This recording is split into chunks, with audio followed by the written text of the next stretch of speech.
What is good, my ex-homies? It's your boy Jacob Gooden. We're back for another episode of the Ex-Homeschoolers Club. And today I'm so stoked because my new ex-homie friend, Lydia is joining us. Hey, Hi, Lydia.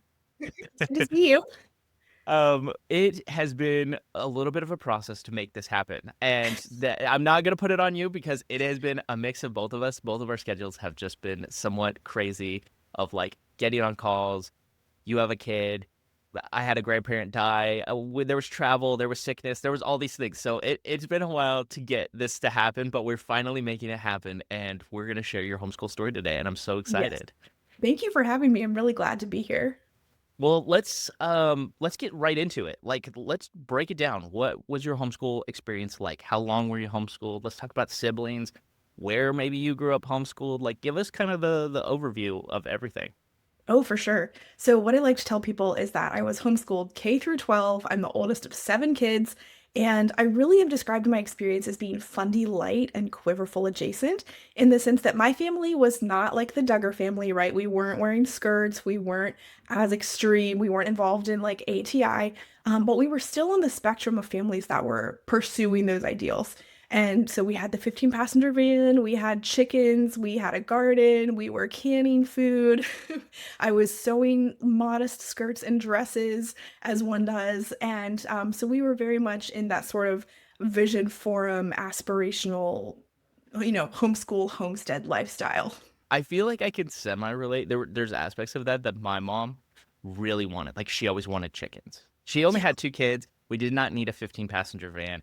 We did Yeah. not have a lot of land, but she like even to this day, she's like, I want chickens. She's a huge like she gardens and stuff. We always had a garden and things like that. But she was always envious of my friends who had bigger plots of land and they had chickens and goats and all that kind of stuff. And so eventually I figured out we figured out that I was like, Mom, you're really good at the gardening stuff, so let's just trade produce with the people who have chickens and goats and we'll be friends with them and we can go I over and love like that. enjoy that.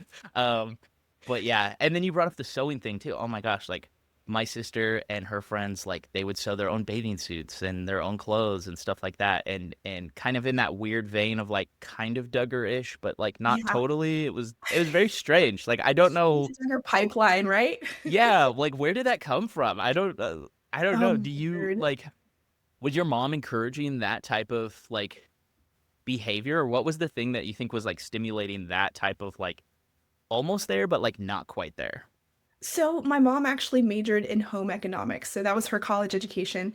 And to my mom's credit, she can do pretty much anything that she sets her mind to. So like she made yogurt, she was making, she was canning everything. She can fix things. She's an excellent quilter and she knits and she crochets. So like she already has those skills and capabilities.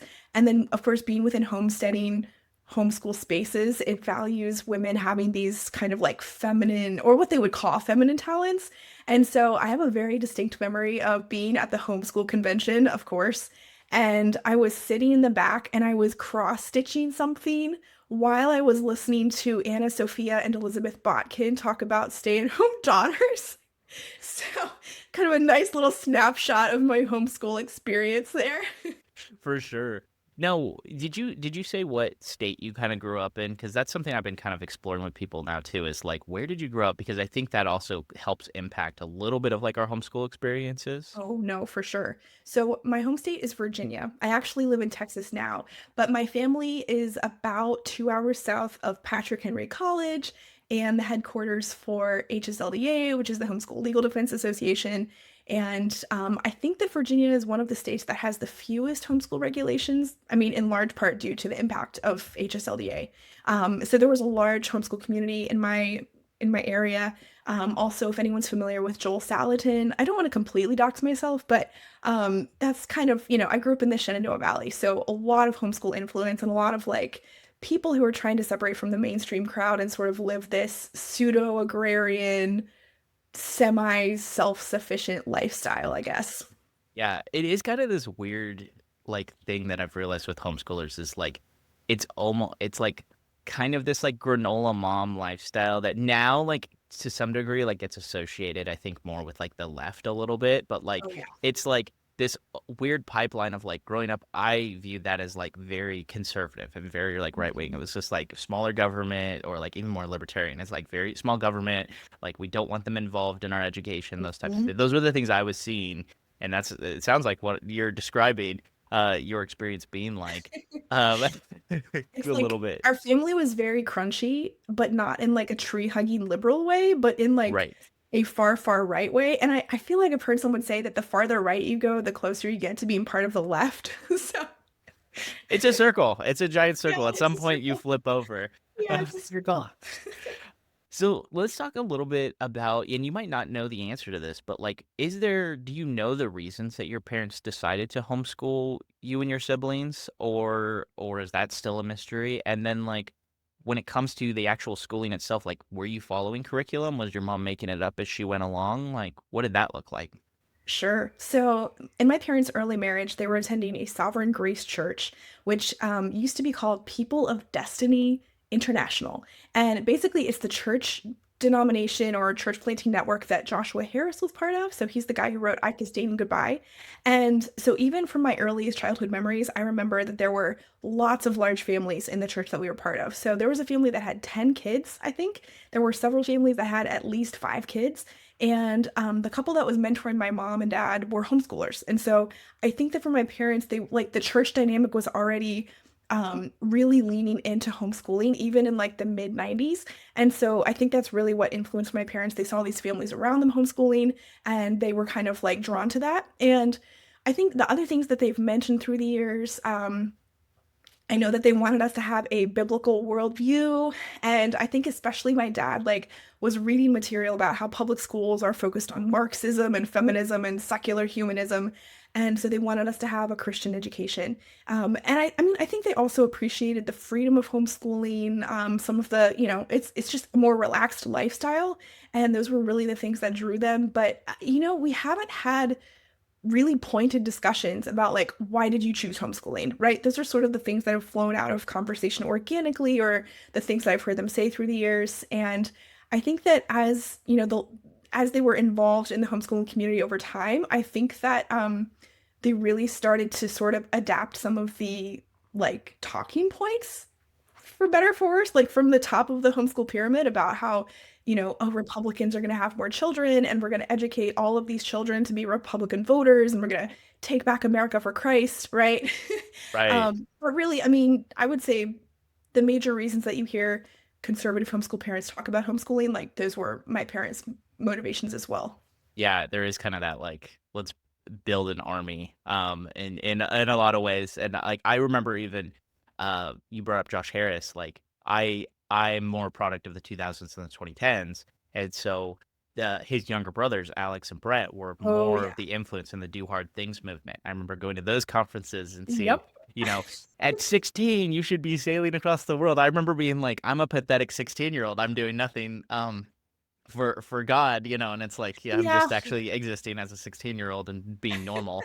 Um, but those kind of messages of like, we are a movement, and we stick together and we stand by each other. And like, some of those things are not necessarily bad talking points. Like, there is obviously power in community and things like that. But the motivations at the core of a lot of those things were a little bit scary now to look at. And so, Well, and you talk about Alex and Brett Harris, and I think that they were in such a unique position because Josh Harris had already experienced this like national success, being in the right, national limelight.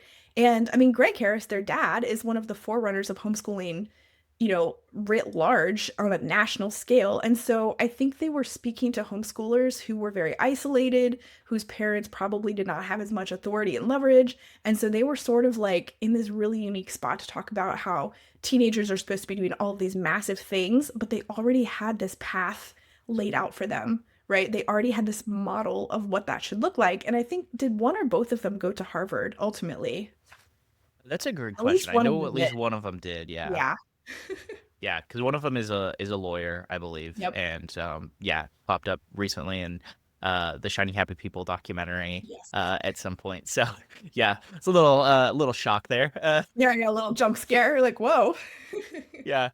I'm curious a little bit about like an actual school day at your house, Mhm. because like, I know from my experience, like my mom did I think she did a decent job at like finding curriculums that worked for us, but she also had she had a good idea of wanting us to be well-rounded. There was always this drive of like, my kids need to be able to do whatever they want when they turn 18. So if they want to go to college, if they want to go to trade school, if they want to just like get married and have kids, like whatever they want to do, they need to be ready to do that. Yeah. And so I think she did a decent job of really making sure we were well-rounded in that way. Now, I've talked to other homeschoolers who their parents maybe didn't have that, right? They, their curriculum was more, hey, you're going to be a stay-at-home mother, or for the boys, is you're going to go out and you got to get a job in those type or trade school or whatever. And Yeah. so I'm curious, like, how was curriculum in your house, and how was there a structure, or was it very like loosey-goosey? That's a great question. So I'm really grateful for my homeschool education because I've heard more and more stories from people who are saying, my mom didn't structure my education at all. I had no idea what grade I was in. My parents didn't care that my brother was dyslexic and couldn't read. My mom really did put a lot of effort into making sure that we were studying things at an age appropriate grade level. And we also took standardized tests every year. So she could always track and see, okay, like here's the standardized test for Virginia. Here's where my kids are measuring up.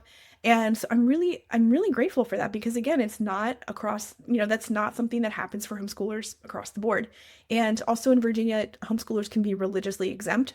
So they don't even have to file with the state. They don't even have to say, "Hey, I'm going to homeschool my kids." And my mom always filed every year saying, "Hey, I'm going to be homeschooling my kids." And she would also submit like a packet of paperwork to the local school superintendent, which again, I'm so grateful for. And then when I finished high school, I took the pre-SAT and the SAT. And so I was always on course to go to college. I also took a lot of advanced classes. So I was taking community college classes, I was doing the dual enrollment classes, and I also took AP tests. Like I was trying to CLEP out of different subjects. And so in that sense, I'm really grateful. I think that stereotypically, like a lot of other homeschoolers, my math education was like the biggest educational gap in my experience overall. So like I said, I'm the oldest of seven, and by the time that my parents got to my two youngest siblings, they sort of had it figured out a little more. And so my two youngest siblings are actually, they did very well in math. Youngest sibling is an engineer, so they're doing great. I would say though that I think one of the failures of my homeschool education is that even though I was doing well educationally, I was reading all of this content from stay-at-home daughters, and I was reading, all of the content from places like Vision Forum. And so I really didn't value education and I didn't value higher education.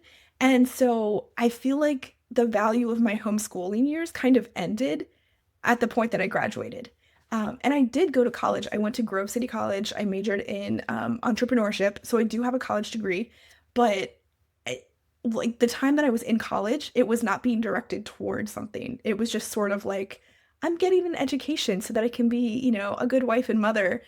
And I would say that was probably the major failing of my homeschool experience. I hate this term, but like, people talk about like, especially women going to college to like find a man. Like it's to Yeah. get married and have kids. Like, yeah, okay, there's the degree part of it, but it doesn't really matter what I major in because like I'm here to find a guy and to get married and have kids. Like, was that Oh, kind of yes.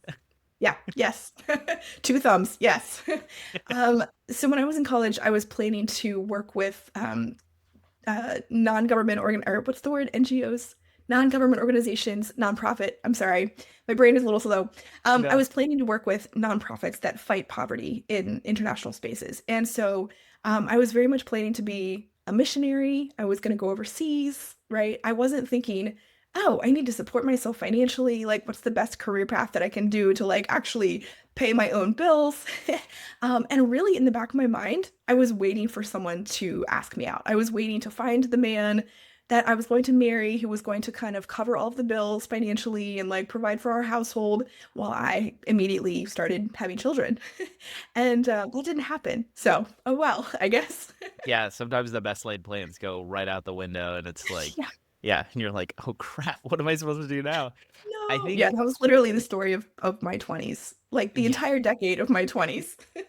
But I'm sure we'll get to that later. yeah, I want to get into that for sure. I'm curious a little bit about two things. One, can you talk a little bit about what Vision Forum is for people who don't know? Because like even for me, like I still view it very much as like a catalog of like boy toys and girl toys. And I know that it's not that. It also was curriculum and things like that. But like that's what I remember as a kid. But I think you were a little bit more involved with Vision Forum stuff than I was. So what is Vision Forum for those who don't know? Sure. So Vision Forum was founded, I think, in the late 90s.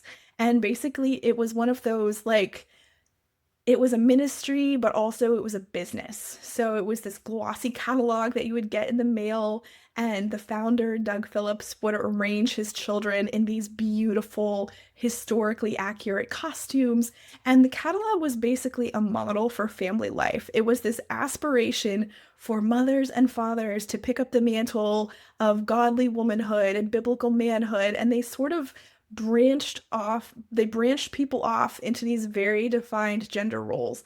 And so if you were a woman, you would get these beautiful classic flowery books of poetry extolling the values of nurturing femininity and, the classic value of beauty in women. And then if you were a man, you would get these stories of historic valor and, manly characters that you could aspire to, like Teddy Roosevelt. And then, of course, the boys and girls toys were sort of a trickle down of that effect. And another interesting layer is that Vision Forum was explicitly dominionist, and it had this Christian Reconstructionist value, and this idea that Christian homeschool families were going to take America back for Christ. And so a lot of the material was very historically focused on, figures like the Pilgrims who came across in the Mayflower, and it was focused on, George Washington and Stonewall Jackson and, Robert E. Lee, right, Civil War values. And this idea that, Christian homeschool families, they're going to have 8 children that are going to present, biblical masculinity and biblical femininity. And, there's just kind of like picturesque world.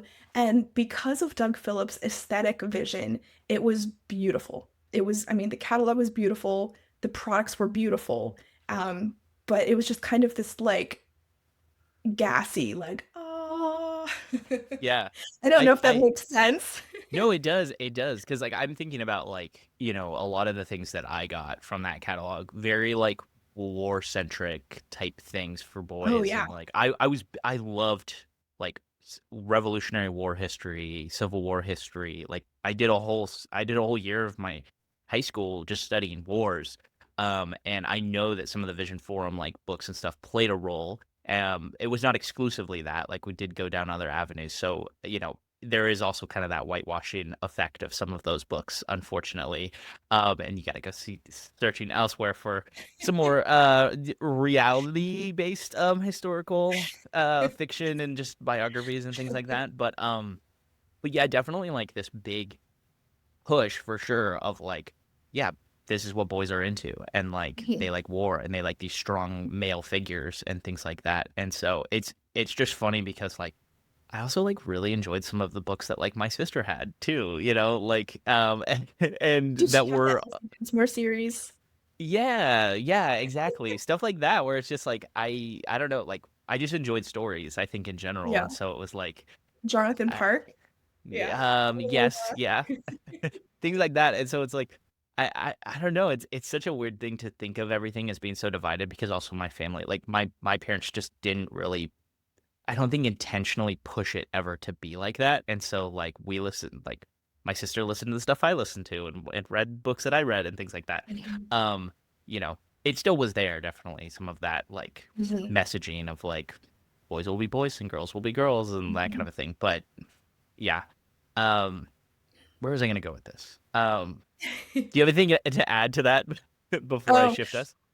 I think an important qualification is that there were families around us who like were very bought into Vision Forum. One of my friends in particular, she and her dad would go to the daddy-daughter retreat tea weekend extravaganza, and my parents were never that bought in. But we still had a lot of the Vision Forum materials, and I think one of the ways that homeschool culture often fails is that parents will bring in material that they don't filter through or that they don't discuss with their kids, and then the child. So like I projected the most intense conservative values onto my parents without actually talking about those values with them. So when I was reading stuff from Anna Sophia and Elizabeth Botkin, I was projecting that onto my father, and especially some of the weird I'm gonna say semi-incestuous stuff that was coming from people like Doug Phillips, where they're talking about how, daughters need to basically platform their father as a sort of like pseudo husband figure. Like that is stuff that I was ingesting and believing and kind of accepting, but I wasn't talking about it with my parents. But they were the ones who bought me the materials, if that makes Right. sense. 100% that makes sense because there are so many books in my life that my parent, I was just going through something and my parents were like, "Oh, here's a Mhm. book that somebody recommended or that we saw that is for you." They never Yeah. read the book. They don't know who, who wrote it. Like it's Mhm. funny. Everyone always talks about I Kiss Dating Goodbye being this big Right. book that like influenced their dating culture. Like for me, that book was not as significant as one of his later books that was about lust, and I'm blanking on the name of it. Oh, But not even a hint. uh, It had like the I, blue cover with like a little drop of water. maybe that one. I'm trying to remember, but it had two different names. I did when I did my I Kiss Dating Goodbye series, I had gone through all of his books and like this book Okay. had come out twice. It was a very short run, but that book had Mhm. such a significant impact on how I viewed like lust and love and purity culture in general. Mhm. And it really now talking about it with my parents, they're like, "You believed what?" And I'm like, "You didn't read this book before you gave it to me, right?" And so, um, Here, kid, here's the material. exactly. And so, like, to your point, I think, yeah, as a parent, I'm sure there's so much you have to like filter through on a daily basis, just in general, that like you tack on like having 8 kids, you tack on then also educating them in the home, you tack on having the responsibilities of like dinner's got to be on the table and chores have to be done, and all these different things. It is going to be impossible to filter through everything, but you do have a responsibility to like be able to have those conversations with your kids around like, young Lydia should have felt comfortable to go to her parents and say, "Hey, like I'm reading this book, this is what it's saying," and then be like, "Whoa, whoa, whoa, whoa, whoa, what's going on here?" What's Um, that? yeah. I wanted to ask before we shift into kind of some of the later years, but like you talked about homeschool community being somewhat big and being influential in your parents starting to homeschool. And so one of the big things with homeschooling is always this like isolation and like anti-socialization type of thing. But you're talking about growing up in a church where homeschool kids were, it seems like a dime a dozen.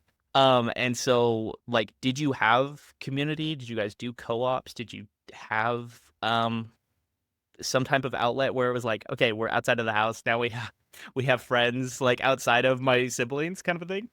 That's a great question. I have friends. Um, so, when I was 12, we joined a homeschool co-op, and up to that point, we'd been part of a local homeschool group, which was basically like an association of homeschool families in the area.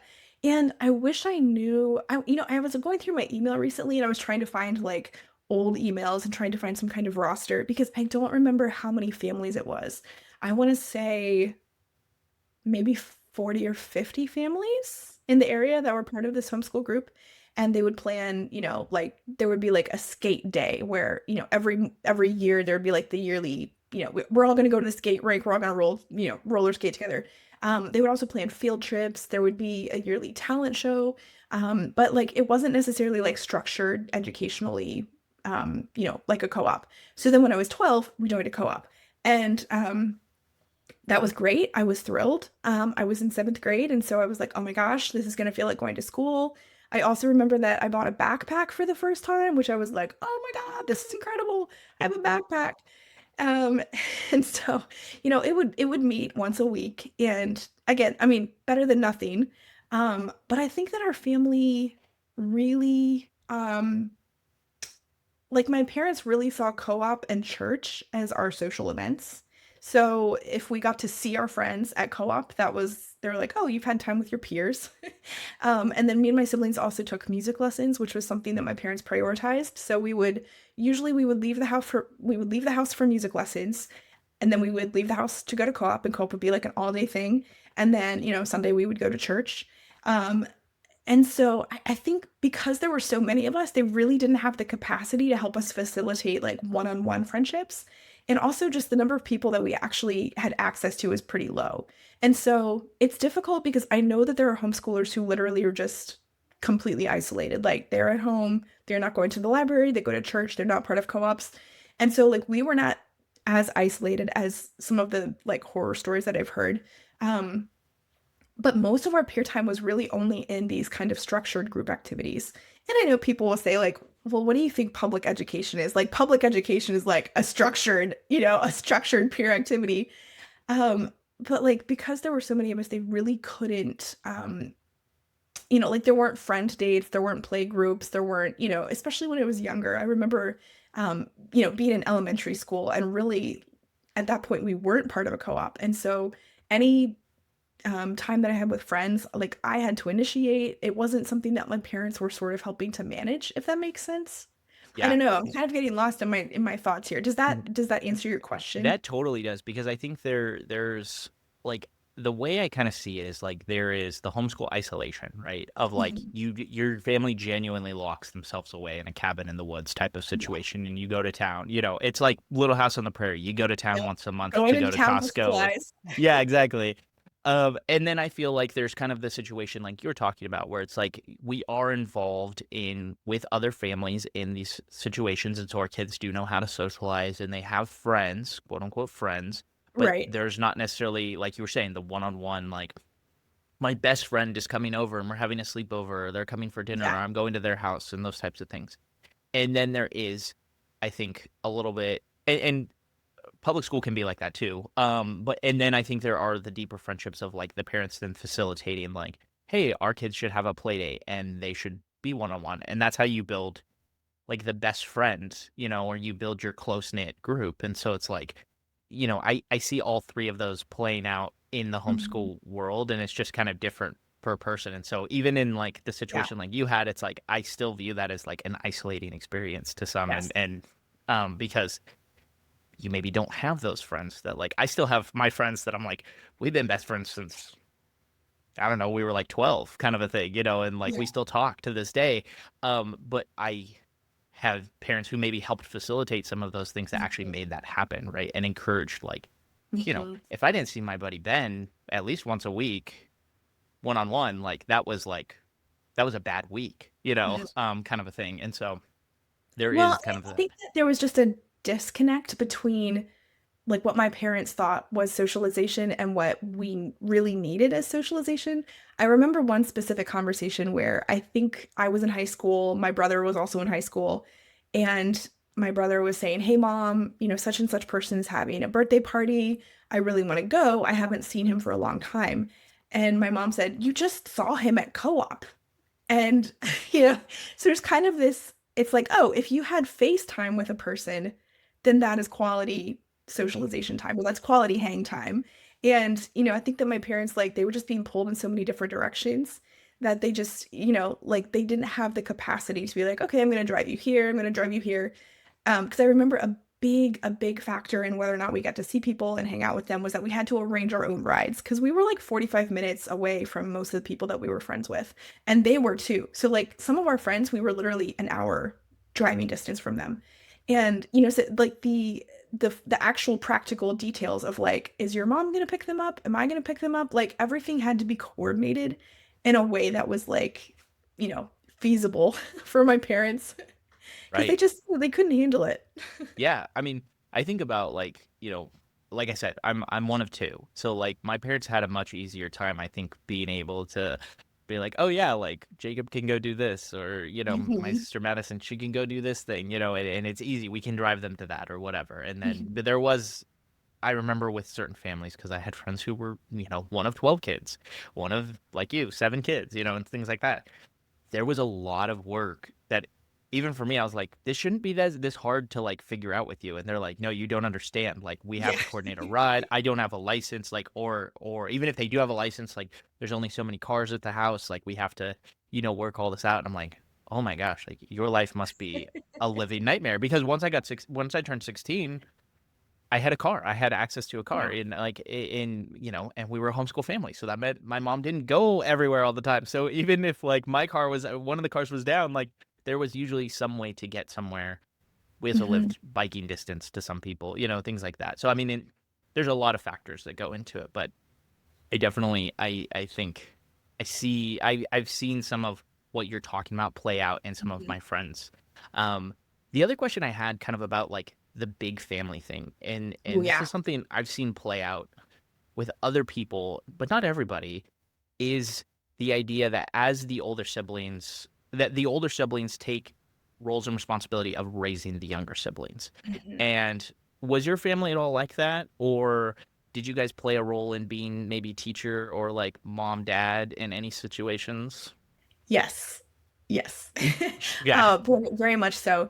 Um, so I would say that I naturally tended to be more nurturing. I naturally, like, my personality tended to be more motherly. And so with my siblings, like, it was very easy for me to fall into this role of like caretaker and sort of like second mother and this nurturing person. And then when I got into high school and I was reading stuff from Vision Forum, and it was encouraging this idea that like, oh, as a daughter, your role is to support your parents' vision and to support the home. And it sort of became this ideological framework for the way that I'd already been functioning in my family. And again, I think that oldest daughters tend to have more responsible personalities, or more responsible, like they tend to have this personality that's sort of this like mature for their age, advanced in years. And so I think that I probably would have filled that role even if I didn't have six younger siblings. Like if I'd only had two siblings, I probably still would have been sort of like a motherly, nurturing, person. But being within the space of Quiverful ideology and being the oldest of seven really, really just kind of like amplified that position for me. And it's something that I got really positive feedback for. Like people would ask my mom, this is so uncomfortable for me to think about now. But people would ask my mom, like, oh my goodness, like Lydia is so obedient and she's so helpful. Like, what did you do as a parent to make her that way? And so it's kind of like this, I can't think of the right phrase or the right word, but it was sort of this like positive, like self-fulfilling situation, I guess. Like it just kind of, Yeah. I get positive feedback for something that I'm already naturally inclined to do. And then, of course, I'm reading books that encourage me to be, in this role. So yeah, I mean, it was very true of my experience. Right. It feeds As an adult. itself, and then you just continue to do the same thing because you're like, oh, I'm getting Yes. positive feedback, so Mhm. I'll lean in heavier to that. I think naturally as oldest kids, like we have that like protective of younger siblings type scenario. Like I even see it within like just my family in general. I'm also like the oldest grandson. Like I like with my cousins, like there is this weird role of responsibility I think we sometimes put on ourselves of like Mhm. I'm the leader of this group. And so to your point, then you feed that with the other side of it of like, oh, well, we also need you to do all of these, motherly activities. This is when you should be practicing those things. Like, Mhm. you know, I also had people tell me like, oh, you're such an obedient kid. And I'm like, I mean, I guess, like, I don't know. Like, I thought I was a Was a bad good kid half thing. the time, you know, but I knew all of the things that I was like, the rules I was breaking and getting away with. Yeah. But like, to everyone else, it's like, you look like the perfect little angel, right? And they're wanting their kids to be the same. And it's like, well, Years of therapy later, you're like, was that yeah. actually good for me? Yeah, exactly. So I want to shift a little bit into like, let's talk about college and adulthood and like Mhm. coming out of that scenario because I think launching into the real world is like is a culture shock for a lot of homeschool kids. And especially like something that I've seen repeatedly happen for people is a little bit of like a getting stuck in the college years of like not fully knowing how to step outside of the homeschool world. And so it's like one leg in, one leg out kind of a situation. And sometimes that like bubble pops later for them. And so I'm curious just like your experience of like you said you went to college. So like was that a culture shock? Like how was that experience for you? So, just right off the bat, I'm grateful that I went to school because, I mean, I was reading material that did not value higher education for women. And so I think if my parents had wanted me to be a stay-at-home daughter and not go to college and continue living at home, I would have been open to that idea. And so I'm really grateful. I went to Grove City College, which is a small conservative liberal arts school north of Pittsburgh. And what's really funny to me is that I experienced so much culture shock, even though I was going to an extremely conservative Christian school. And, so that just says a lot about my experience within homeschooling.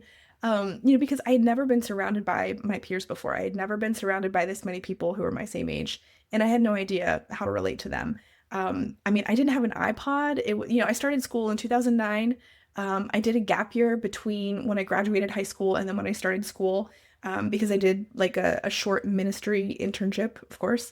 Uh, but yeah, I didn't have an iPod. I really did not know how to relate to my peers. I didn't know how to build friendships with women my own age, much less talk to guys my own age. I couldn't relate to any of their cultural touch points.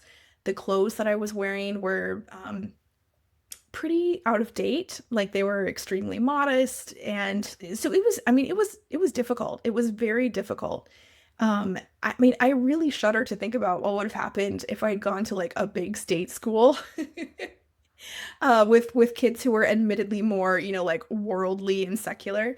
Um, I think if I'd gone to a secular school, it probably would have helped accelerate my homeschool deconstruction. So in some ways, I wish that I had gone to, more of a standard like secular school. But it really, I think academically I was prepared. Um, Unfortunately, my math education became a huge issue. And that would be another story for another time. But overall, I did well academically, but socially, it was a huge, like, it was like, I don't know how to do this. I don't know. This is all new to me. But I really, really wanted, like, I desperately wanted to know how to connect with people, to learn how to fit in. I almost felt like I was a fish in a fishbowl, and the fishbowl is like in the ocean, but there's like this clear barrier. And I was like, I know there's a barrier, but I don't know how to break through it. And I want to feel normal and I want to relate to people. But there were so many things at that point at that point, I did not know that I had homeschool trauma. Like, I couldn't name that it was trauma. I didn't know the aspects of the trauma. And so it was really difficult.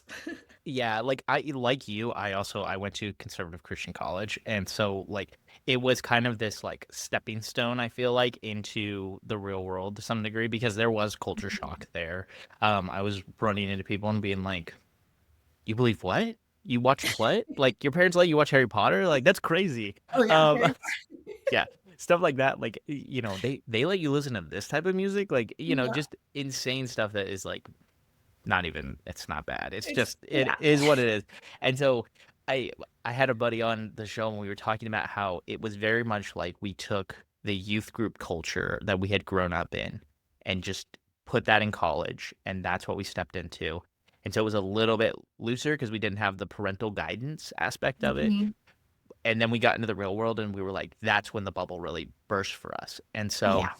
I'm totally relating to you talking about being that fish in the fishbowl in the Yeah. pond and having to figure out like there's an opening right above you. You just have to swim up, like, Yeah. but not really knowing how to do that, right?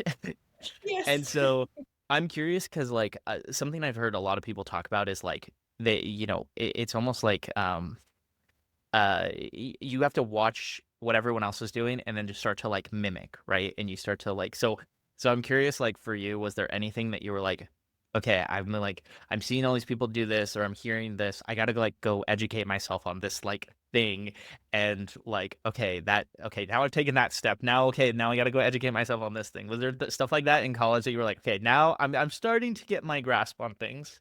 So that was not my experience in college, Okay. unfortunately. I think I still had a lot of internal commitments to living a set apart lifestyle and, pursuing godliness. And so I really didn't change at all in college just because I didn't feel permission to. And I also didn't know how to. And the group of friends that I was part of in college was just as conservative as I was, and in many ways, even more conservative. And so I really didn't start to break away from some of the like, I'm going to describe it as I felt like I had a homeschool mom on my shoulder. Like, how people have like the angel and the devil? Like, all through my 20s, I felt like I had this homeschool mom on my shoulder who was judging me and judging my decisions and like judging the fact that I even wanted to like be more secular or even present as more worldly. So I really didn't start to change until my late 20s, if I'm being honest. But I think that college was the space where I began to realize that, oh, you know what? All of these kids that went to public school, they love God. They are not terrible people. Oh my goodness, like this person is a better student than I am, and they went to public school. It really, I would say that college was a space where I began to challenge the notion of my specialness as a homeschooler, that I was God's gift to the world because I'd been homeschooled. It was sort of like the beginning, I guess. But college was really not this place where I became a completely different person. I mean, there was like the tiniest little crack, Right. Right. but it wasn't this huge transformation, unfortunately. So what was that thing then that kind of got you to a place where you're like, okay, like now I'm out. Like, Now I'm and I out. say that like I Yeah. yeah, I say that in like in the sense of like I think regardless of like whatever your end goal ends up being, there is this like just launching into adulthood where it's like Yeah. we take on this is my belief system now. This is my whatever, Mhm. right? And so Yes. where was that for you? You're talking about like 20 mid 20s. Like what was that catalyst for like that moment where you're like, okay, like I am my own person now. Yeah. So the moment for me was sitting on the floor of a basement apartment. I was 25 and I had just moved out of my parents' house. And so the nutshell version of my early 20s is that I had planned to be a missionary. I was going to move overseas and serve the Lord. I was raising support to be a missionary, and I was living with my parents and my siblings.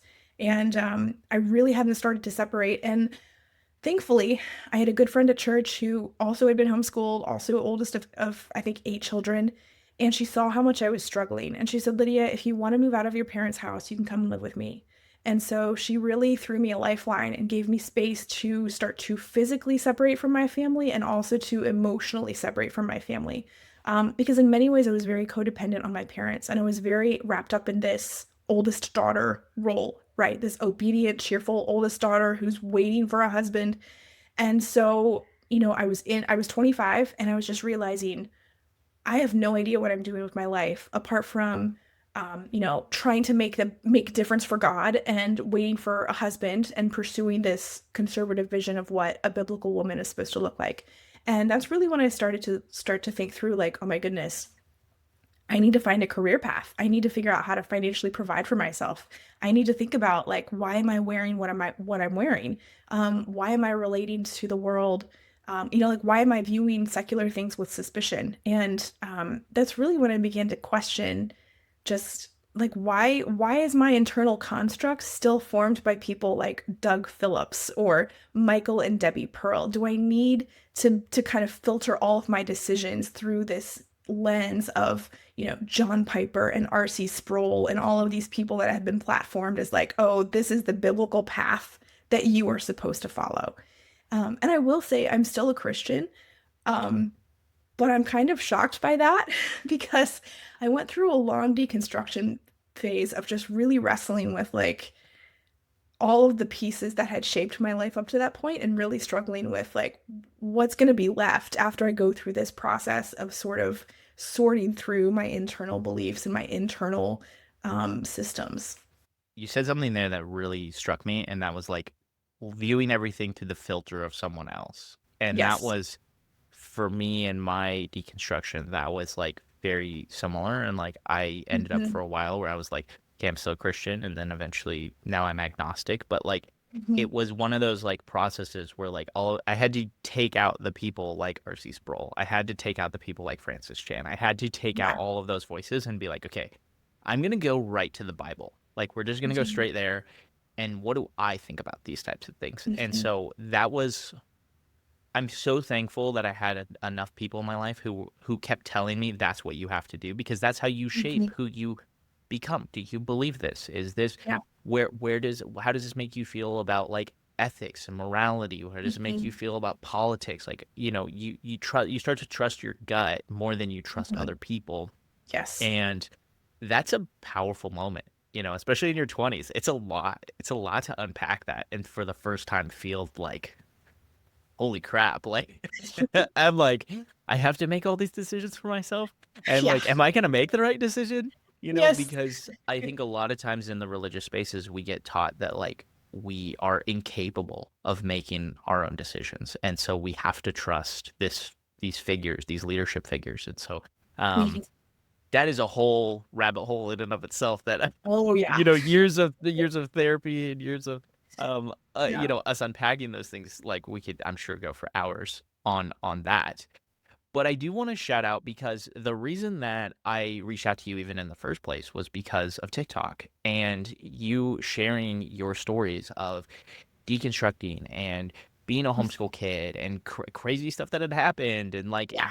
stuff that I was like, oh, that's normal. That's a normal homeschool experience. And you being Everyone like, does is that. this normal? Um, and so I want to give you a minute, like one shout out, where people can follow you, but also like, how did you get to the point where you went, okay, I want to start telling these stories on the internet? Mhm. Ooh, yeah. So my therapist, actually, when I was 30, I realized I was dealing with some things that I couldn't fix myself. And I found a really wonderful therapist who is very knowledgeable about Fundie culture and homeschooling culture and the dynamics of, being in a large family as an oldest daughter.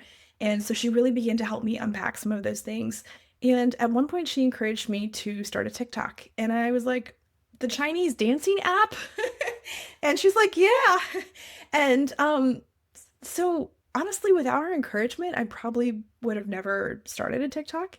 Um, and I started it not with the intention I really had no intention of doing anything with it. I just kind of was randomly posting. But as I started to be more vulnerable and share stories about homeschooling and about purity culture and about, saving your first kiss for marriage and, growing up with 5-gallon buckets of wheat berries, other people started to comment. And it, over time, it kind of grew into this space where I went, oh my God, there are so many people who've had the same Fundy homeschool experience. And of course, we have a second Trump administration. And so this is cracking up all of these new issues around Christian nationalism. And people like Doug Wilson now have a national platform. And so there are so many people who are talking about what it means to be homeschooled or what their experience was with homeschooling. There are, new homeschool moms who are, choosing to homeschool because they think that their kids are going to save America for Christ. And it's just been really fascinating to me and kind of shocking because, again, I always thought that my homeschool experience was something that I would have to heal from as an individual. Because, no one has this experience. It was just me. And lo and behold, it actually was not just me. It's actually like probably like tens of thousands of people A lot of across the us. US and even from different generations, right? It's like I'm a millennial, but like there are also people who are Gen Z who've had the same experience. And I mean, I'm just so grateful because I think that TikTok has helped me heal as an individual. And then also being able to share my story and help other people articulate and validate their experiences. It feels like obviously I wish that I hadn't experienced the homeschool trauma, but being able to help other people in their process seems to sort of like validate it a little bit. I don't know if that makes sense. No, it's funny. The day of recording this, yesterday was Day of the Homeschool Child. I don't know Yes. if you knew that this was the holiday or not. I found out this in March. Um, but I was fortunate enough, I guess, to have a conversation with Steph and Meryl Block, who just wrote the Oh book yeah. Homeschooled. And Yes. we did a talk for the Coalition of Responsible Home Education, and I shout them Okay. out all the time on the show. Great organization. Go follow them. I Mhm. always say they're the antithesis of HSLDA. They're like the Mhm. opposite. But they don't love that I say that. But Right, right. but they also help shape legislation that will help homeschool kids. Anyway, we were having this conversation and we were talking about the fact that like one of the things that sharing our stories gets to do is one, it can heal our traumas because Yes. like you were saying, we're not alone. There are tens of thousands of us out there from the 70s to today who are starting to talk more openly about the things that we went through, the good, the bad, and the Mhm. ugly of it. And so, but what that does is it gives a voice to the fact that like something probably needs to change. And the fact that so many people are speaking up about it, that's a good thing because that's how change is going to happen, right? You have to blow the whistle on it to some degree and say, this is what's working, this is what's not working, and we need to shape things to be better so that the future generations of homeschool kids don't have to go through the bad stuff that we went through.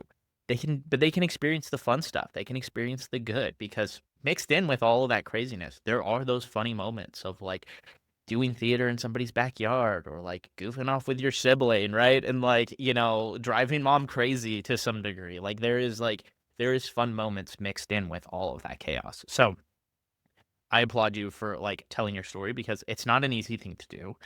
And it opens you up to a lot of criticism, but it also opens you up to a lot of like support and a lot of like, hey, that's also me. You are seeing like, You're not and crazy. yeah, exactly. So what is your TikTok account? Where should people go to follow you? Sure. So my handle is 90s homeschooler. So it's just the number 90s homeschooler. And yeah, that's my handle. So you can find me online. I'm trying to build more of a platform, trying to branch out more. I do have an Instagram account, but it actually doesn't have any content on it yet. But yes, I'm on TikTok. Okay, cool. We'll go follow Lydia on TikTok. And if you don't have TikTok, enjoy her episode here, and it will be updated as she launches new things and gets more stuff on other platforms. So we'll make sure that the show notes update to see that. I want to, before we go, something that I talk a lot. Sometimes it's something I ask a lot on the show is like someone's coming to you now and they're saying, I'm thinking about homeschooling my kid. Yeah. Or I know you have a kid, like I'm sure that's also maybe a question here. Maybe it's not a question. Maybe it's a question you've already answered. Yeah. But like, what are your thoughts on like the current landscape of homeschooling? Would you do Mhm. it? Would you recommend it for people? Mhm. How do you feel about it? What are you saying to people? That's a great question. So I'm not totally opposed to homeschooling. I think that the decision to homeschool has to be made by each individual family. I would say the biggest dangers to homeschooling are Christian nationalism, purity culture, patriarchy, and quiverful ideology. And so if you're able to homeschool and you're able to sort of be aware of those influences within homeschool spaces, then you are probably 10 steps ahead of like where my parents were or maybe where your parents were.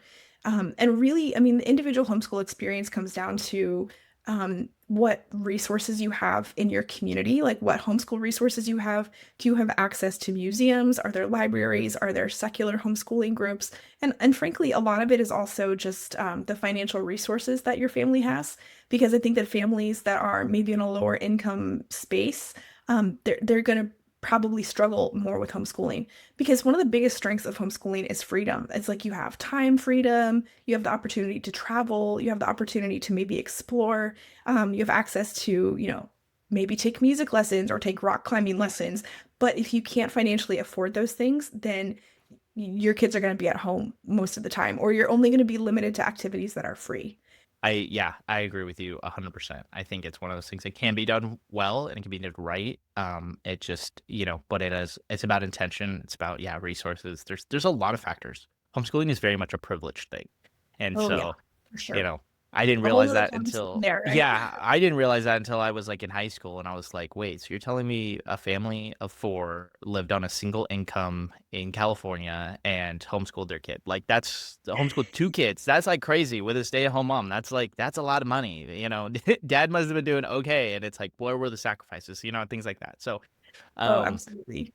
is there anything else before I let you go? Anything else that we haven't touched on that you feel Hmm. we should? Has anything sparked in your memory, a funny homeschool memory, any other just homeschool stuff that we haven't touched on that you're like, okay, we got to quickly touch on these things? I would say that overall, my biggest takeaway from homeschooling is that if you have already grown up feeling weird and excluded and you come into adulthood, it ultimately becomes a strength for you. Because if you've already felt weird, like you can no longer feel weird, if that makes sense. And so at that point it becomes a strength. And you're kind of free to like do whatever you want to do.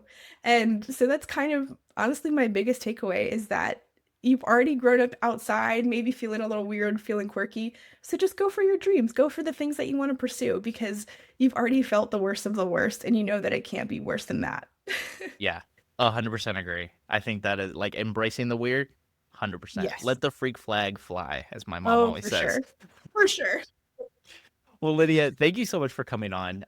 This has been a wonderful conversation, and I Oh, hope so much fun. So much good, fun. good. I think that's the best part about having these conversations is like one, we get to like it's building community. It's building and Yeah. telling stories and relating on things that we experienced so we don't feel alone, right? Yes. And so anyway, thank you for coming on. I really appreciate it. And to the audience, I hope you guys enjoyed this conversation. If you did, leave a like, leave a subscribe, send it to a friend, leave a comment. Let us know if you have additional questions for Lydia. Let me know. Drop them in the comments below. Maybe we'll have her back on, do a part two down the line. That would be Could fun. be really I'm fun. totally Maybe down. we could go maybe a little bit more in depth on something as well. And remember to subscribe to the newsletter, do all of the internet things that you know how to do. There's links for all kinds of stuff down below. Go check it out. Again, share it with a friend. And until I see you next time, peace.